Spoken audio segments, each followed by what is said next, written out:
finally made base camp. It took us a few hours. It's a little bit after lunch now. So we're gonna maybe do a little bit of fishing, get something to eat, and then the plan is to take our scouting stuff, take another portage, go about 1.5 miles up the river. There's a good transition area where the fire was, where on one side you got burnt area, the other side you have unburnt area, and there's lots of swamps mixed in with high ground. So it's going to be a really good area to start looking for bear sign and try to determine where we're going to hunt on Monday. So this is probably one of my favorite Boundary Waters meals. Extremely easy and it's almost free. Just take some fish.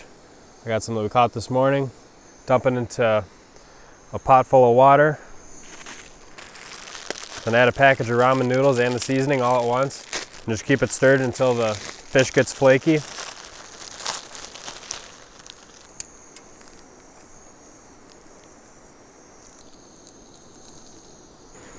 And then while Matt's sitting over there eating his PB&J wraps, I can have a little mini feast.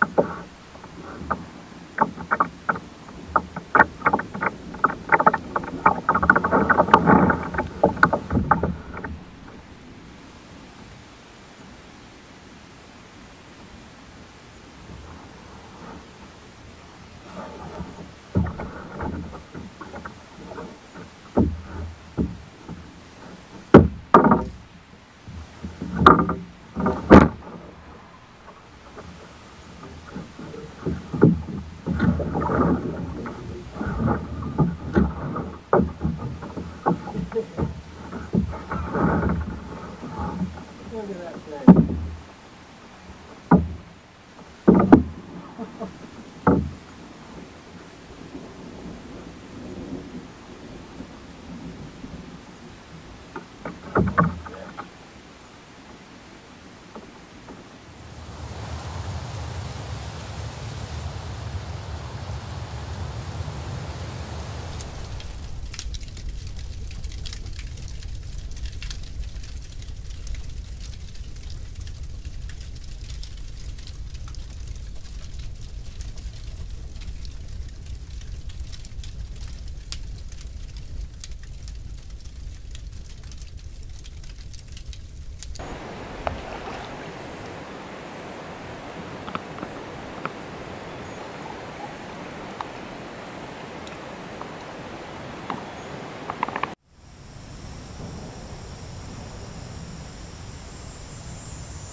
Alright, it's Monday morning.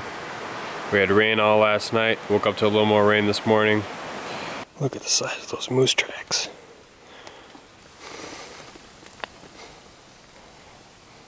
Just had a little 15-minute rain shower come through. And in addition to making it tough to keep the camera gear dry, it's also not helping the scent dispersion. So stuff like that helping the cause.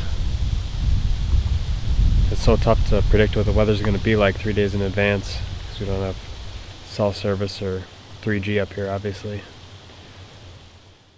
It's really like 2 completely separate days.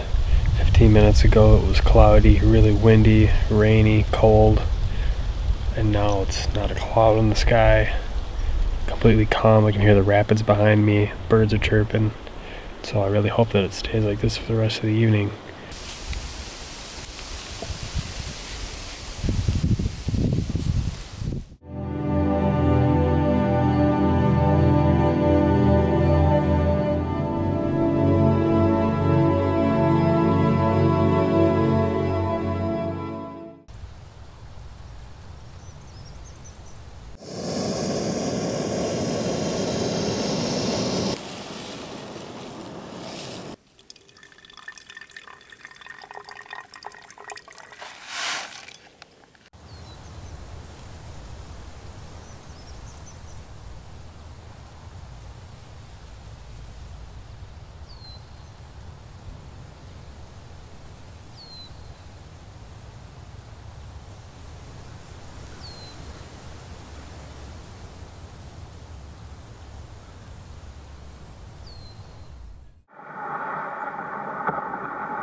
So there's a little bit of an issue right now. I'm pretty sure I heard Matt shoot twice, and we're supposed to talk to each other on the walkie-talkie if that happens. And the 4:30 walkie-talkie time came around and haven't really heard from him since. So I think that what may have happened is that we are too far away from each other to be in range of the walkie-talkies. So I'm gonna have to get down out of my stand right now and go paddle maybe a quarter, half mile towards his direction and see if I can get a connection with him.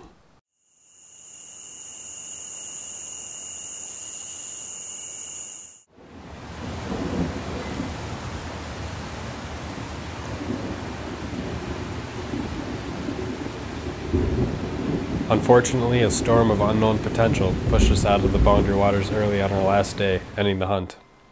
The second trip wasn't a complete wash though. We caught some more fish, and were even able to shoot some ducks out of the wild rice.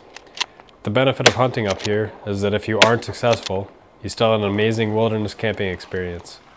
While I still think it's possible, hunting black bears in the almost impenetrable spruce swamps of northern Minnesota without bait is one of the more difficult hunts out there. It remains to be seen if we'll try again next year, or first gain more bear experience hunting with traditional methods.